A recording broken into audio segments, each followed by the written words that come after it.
মানুষকে নিয়ে আসা যায় তাহলে আপনার মনে কি রকম লাগতো? আরো সেই লাগতো, বুঝছেন? এই যে আপনারা দেখতে পাচ্ছেন আমরা এখানে ঘুরতে এসেছি কচুকাটা ইউনিভার্সিটিতে।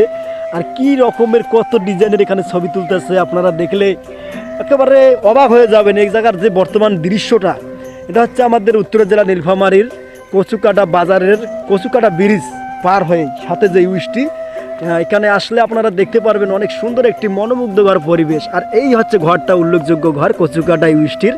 আর এখানে বর্তমান পরিবেশটা খুবই সুন্দর। আপনারা অবশ্যই আসলে সকাল সকাল আসবেন এবং ঘোরাফেরা করে সুন্দর একটি সময় কেটে উপভোগ করতে পারেন ইনশাল্লাহ।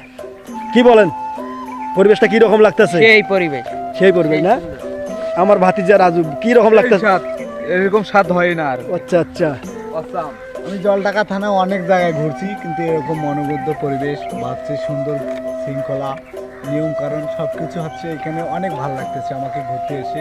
আমি আশা করি আপনি কোন জায়গা থেকে এসেছেন? আমি আসছি ডোমার থেকে। আমি আশা করি যারা দর্শক ভাইরা আছে তারা অবশ্যই এখানে আসবেন, পরিবেশটা অনেক সুন্দর, ঘোরাঘুরি করে যাবেন, মনটা ভালো হয়ে যাবে। যদি মনে কোনো দুঃখ থেকে থাকে আশা করি এখানে আসলে আপনাদের মনটা ভালো হবে ইনশাল্লাহ। আচ্ছা, এখানে যদি মনের মানুষকে নিয়ে আসা যায় তাহলে আপনার মনে কি রকম লাগতো? আরো সেই লাগতো, বুঝছেন? একাই আসছি, বন্ধু বান্ধবকে নিয়ে, তাং সুন্দর একটা পরিবেশ দেখার জায়গা। অসংখ্য ধন্যবাদ।